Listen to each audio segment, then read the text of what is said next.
बिहार के सीतामढ़ी जिले के सोनबरसा प्रखंड में बसे छोटे से खाप गांव की गलियों में जहां सूरज की किरणें खेतों को गर्मजोशी से चूमती हैं, वहां एक बच्ची का जन्म हुआ था।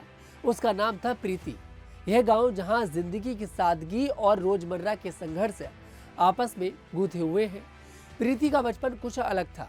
जैसे जैसे समय बीता, प्रीति ने महसूस किया कि उनकी पहचान समाज के बनाए ढांचे से मेल नहीं खाती।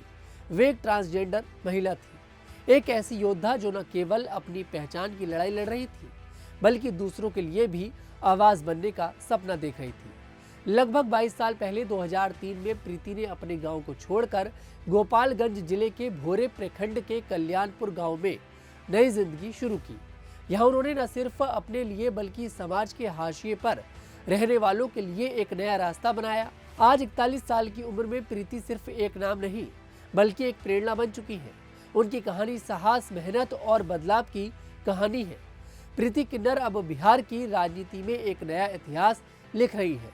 जन स्वराज पार्टी के संस्थापक प्रशांत किशोर ने 9 अक्टूबर 2025 को बिहार विधानसभा चुनाव 2025 के लिए 51 उम्मीदवारों की अपनी सूची जारी की थी, जिसमें भोरे विधानसभा सीट से प्रीति का नाम शामिल था।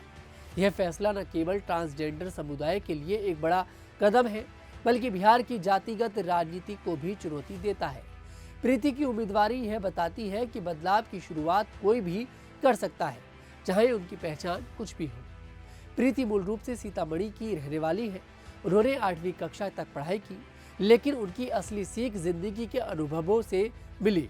2008 से वे समाज सेवा में सक्रिय हैं। प्रीति ने हमेशा महिलाओं, लड़कियों और गरीबों के लिए काम किया। उन्होंने अपने पैसे से 25 से ज़्यादा गरीब लड़कियों की शादी करवाई। जब कोरोना महामारी ने पूरे देश को हिलाकर रख दिया था, तब प्रीति अपने इलाके में घर घर जाकर लोगों को खाना पहुंचा रही थी। उनकी इस मेहनत ने उन्हें स्थानीय लोगों के बीच मशहूर कर दिया। प्रीति सिर्फ समाज सेवा तक सीमित नहीं रही, वे पशुपालन से जुड़ी हैं और गांव के सांस्कृतिक कार्यक्रमों जैसे दुर्गा पूजा और छठ में भी बढ़ चढ़कर हिस्सा लेती हैं। क्रिकेट और फुटबॉल जैसे खेलों में भी उनकी रुचि है, जिससे वे अपने समुदाय के और करीब हैं। उनका यह जमीनी जुड़ाव ही उनकी ताकत है। पिछले साल से ही प्रीति विधानसभा चुनाव लड़ने की तैयारी कर रही थी। जन स्वराज पार्टी ने उनकी मेहनत और जुनून को देखकर उन्हें अपनी पार्टी में शामिल किया। 14 अक्टूबर 2025 को प्रीति ने हथुआ में अपना नामांकन दाखिल किया।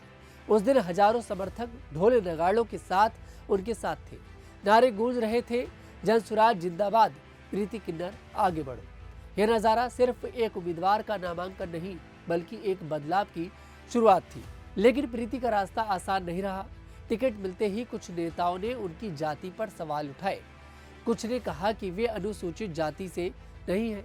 प्रीति ने इन आरोपों को खारिज करते हुए कहा कि वे हर वर्ग के लिए काम करेंगी, चाहे उनकी जाति या पहचान कुछ भी हो। भोरे सीट पर उनका मुकाबला मौजूदा विधायक और बिहार के शिक्षा मंत्री सुनील कुमार, जो कि जेडीयू के नेता हैं, और महागठबंधन के जितेंद्र पासवान से है।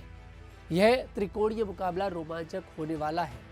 प्रीति की कहानी सिर्फ उनकी अपनी नहीं है, यह उन लाखों लोगों की कहानी है जो समाज के किनारे पर रहते हैं और बदलाव का सपना देखते हैं।